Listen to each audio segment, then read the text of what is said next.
Welcome to Life Abridged with your host, Eric Wallier.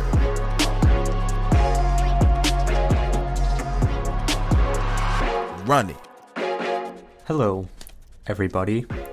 Welcome to Life Abridged. This is Chapter 9. We are moving along. Boy, does time fly. Today is Wednesday. This will be the day that I'm also uploading it.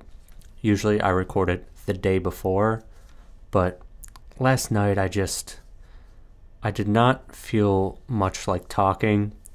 I tried to sit down and record. I couldn't. I didn't know what to say. I didn't really have a plan, and I just decided I would record it today, hopefully figure something out.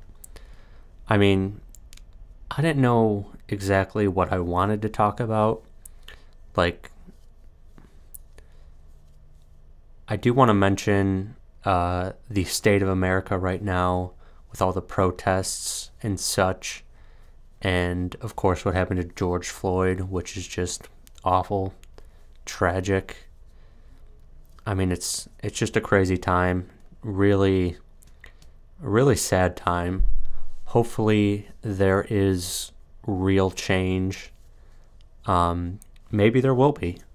It's easy to say there won't be, I think, because it seems like things don't change that often, but I have my hopes high. Hopefully we can figure this stuff out and just everybody love each other. I mean, that's the goal. That is a lot easier said than done, though, I would say. I have been taking a break off of social media, though, like I've talked about in previous podcasts, but now even more so. It's tough. There's so much going on. I just kind of wanted to really step away for my mental health. Yeah, it just seems like all there is right now is politics, because I mean, we've been in lockdown. There's no sports. There's no, like, easy ways to really distract you. I mean, there's entertainment, but, I mean, not a lot of it.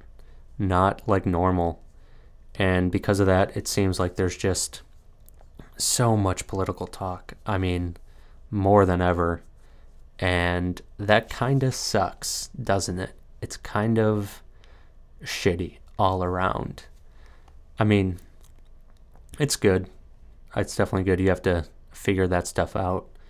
But I'm not the most political person in the world, so I don't know. It gets kind of annoying, or I guess you could say kind of tough. It just seems like everyone is so judgmental now. I guess it's always been like that, but now even more so with all these super controversial topics coming up. It's so much judgment. I mean, even if you're in the right, like it's just so easy to judge, and I don't know. It kind of sucks, I think. I think we should all just love each other. But I don't know. Very interesting times. I seem to keep saying that in every podcast so far, but it is true. We do live in interesting times. I was thinking, I've never been very good at history, whether it was in school, history class, or just even knowing like general history trivia. I'm hopeless. I am really bad. And part of the reason is because I haven't done that much research of my own. I never really paid attention in history class. But I think also, I mean, that's just because I don't have much of an interest in it. But I think a big reason for that is because I think I'm like a visual learner, and like I like learning from stories, I guess you could say. I don't know, kind of, but I've just been thinking about like I struggle to picture how people lived like hundreds of years ago. I mean, 100 years ago, I understand, at least in like America, I can picture what it was like. I get how they lived to some extent. But then if you go back 200 years, 300 years, I mean, I can read about how they lived. I can try to understand it, but like, I'm 23. A 23-year-old in the 1700s, I mean, if they're even still alive, would be like a different species, no? I mean, their lives just had to be so completely different fundamentally. I mean, obviously, my generation has grown up pretty much completely with technology. I mean, the internet wasn't what it is now when I was younger, but it was there. So I grew up on it. I grew up with TV, phone, internet, all that stuff, which obviously is relatively new. So that's kind of how I base like all my thoughts on how the world works on. Like, technology is such a huge part of it in everything we do. So to think about how someone lived in the 1700s, I struggle with it. I mean, it had to be so completely different. I don't know, I have trouble remembering things, I think, because of that. I can't relate to it in any way, which helps me whenever I remember anything. Just figuring out how I relate to it and stuff like that. But anyways, my whole point is, like, back then, how did anything seem real without technology? I mean, at least when like you're trying to understand the world as a whole, what kind of understanding did you have?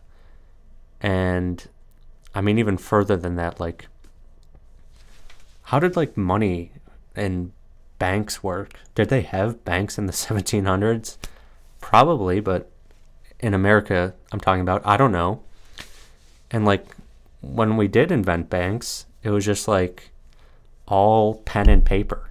I mean, that doesn't seem secure at all to me. It seems so easy to fake. Like, I don't know. It just doesn't seem like there's anything really protecting it. Like, now if a bank were to burn down, pretty much just the building would be lost. Like, no real information probably. I mean, maybe some stuff, but it's just all backed up between other banks, their data. It's all somewhere else, and it's very redundant, I would imagine.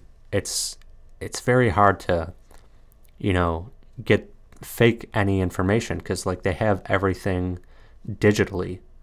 When it's I'm sorry if this is dumb, I'm sorry, but anyways, like, back then,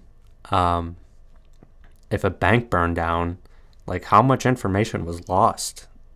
Like, a bank for a town was everything. Like, they weren't able to really back it up. They weren't really able to back it up, were they? Or maybe they were. Maybe they had some clever ideas, but it just seems so different. Like, and then how did news travel?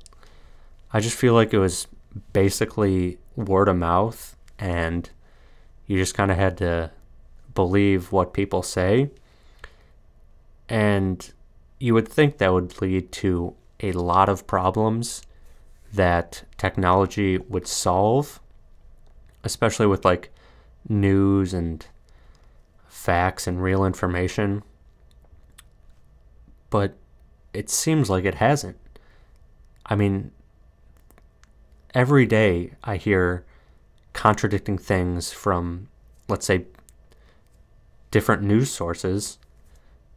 And I mean, why is it so common that people are contradicting themselves when you would think so much is an objective truth that has been documented somewhere? I mean, not everything, obviously, that's impossible, but it seems like things that should be documented, things that should be easy to prove true or false, still aren't. And I would think technology would have been able to fix that if I was living before and then was introduced to technology. I would think, hey, maybe this will make the world less complicated, at least in some aspects, and make things simpler, make the truth easier to find. But I mean, I guess that's the case for some things, but for a lot of other things, it isn't. I mean, there's just so many lies, so much misinformation that can be really hard to either validate or invalidate, which is kind of surprising. Like, I mean, I guess it makes sense because you can just look at the way things are and it explains itself, but I don't know. I don't have much of a thesis for that thought. I always think about kind of like a few hundred years ago and how they lived, because it was just obviously so different. I mean, even 50 years ago, we live in new times, and I don't know, maybe we'll figure out a way to make the truth more accessible than it is now with technology, something we just haven't thought of yet. Or maybe, the truth is subjective and it's not as objective as we thought, which is an interesting thought. I don't know if that's true, though. Could be. The world is kind of how you see it, but I don't know. That was kind of a ramble, I guess. I don't know if that makes a lot of sense, but here we are. I figured today I wanted to talk about some of my faults, just because I think it'll be interesting. And I think it's important to recognize your faults. I think everybody should know what they are, just so they can work on them. Because if you're not working on your faults, how are you growing as a person? How are you becoming a better person? It's really a good thing to know. So I figured I'd talk about those. And the first one, this one, it's not a huge fault, but I would say I am a bit of a wasteful person. Like, in terms of, I don't really reuse things. I'm not as, frugal with food as I should be sometimes. Like, I don't eat leftovers. That's interesting to some people. I mean, I eat leftovers, just not always. Not as much as I should, I should say. I don't know, I'm kind of a wasteful person, which I am working on. I have gotten better at. But I don't know, it's just so easy to throw out a plastic bag after one use. But I mean, you could use it again, or like a plastic cup. I mean, I just use it once and then throw it out. I mean, sometimes that's normal, but there are times when you can reuse them. I mean, you can really reuse like everything, but I don't know, I'm so quick to throw things out and then get a new one. I would say that's partially because of like how we grow up, or at least I grow up. I mean, resources are very abundant. Money, I'm not rich, but like there are things I can afford to throw out and get new ones of. I'm not like desperate for, every single use out of something I'm not desperate to get every single use out of something that I possibly can, which, I mean, maybe you don't have to be that extreme, but I don't know. I really just should reuse things more. I would say I also have like some very minor form of like OCD or something, because like my roommates just called me out on it. I use a ton of paper towels whenever I do like anything in the kitchen, whether I'm cooking or just eating or, I mean, cleaning. Obviously, that's somewhat normal, but like even if I get like a little crumb on my hand or something, I just like can't handle it. I mean, I can handle it. It's just my initial reaction is to grab a paper towel, wipe off my hands, and then I just throw it out. I mean, obviously most people wipe off their hands, but they wait till after their meal to do it, or at least until their hands are like really messy. But I have like this compulsion.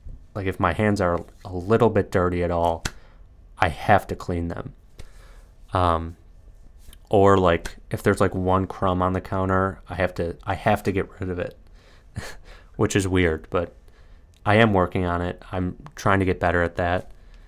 And like where I work at a pizzeria and food service, like obviously you're dealing with someone else's stuff, and you know everything's about the bottom line. They have all these expenses.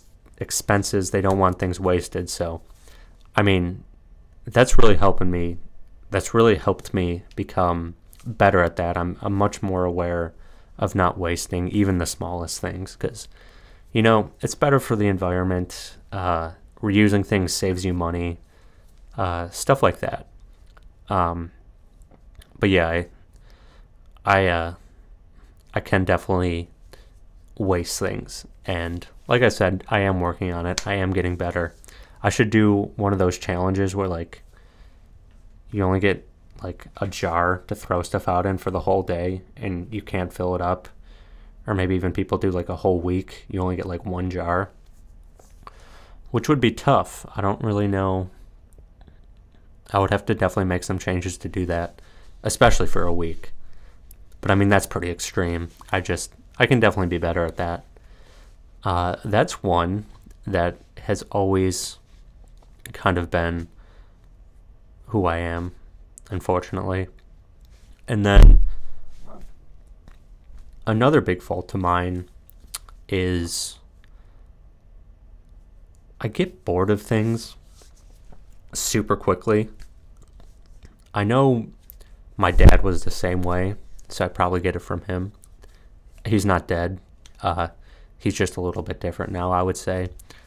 But yeah, it's such a problem for me. That's why I always had so much trouble in school.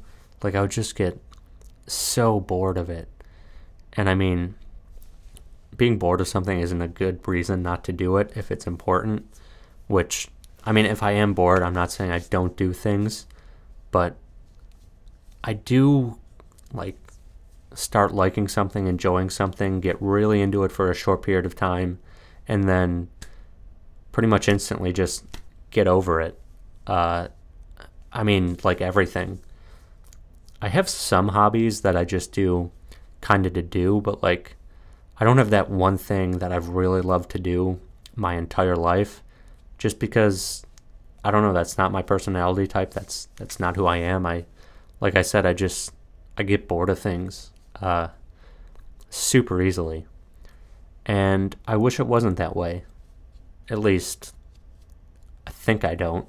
It seems like a negative aspect of me that really only affects me, so that's good.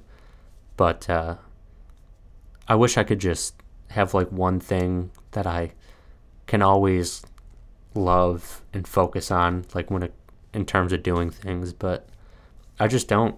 I like to pick something up, do it for a little bit, and then I get bored of it, whether it be something serious like trying to figure out what I want to do with my life, or something like really minor like playing video games or going golfing. Like I get bored of things very easily, so I'm always on the next thing.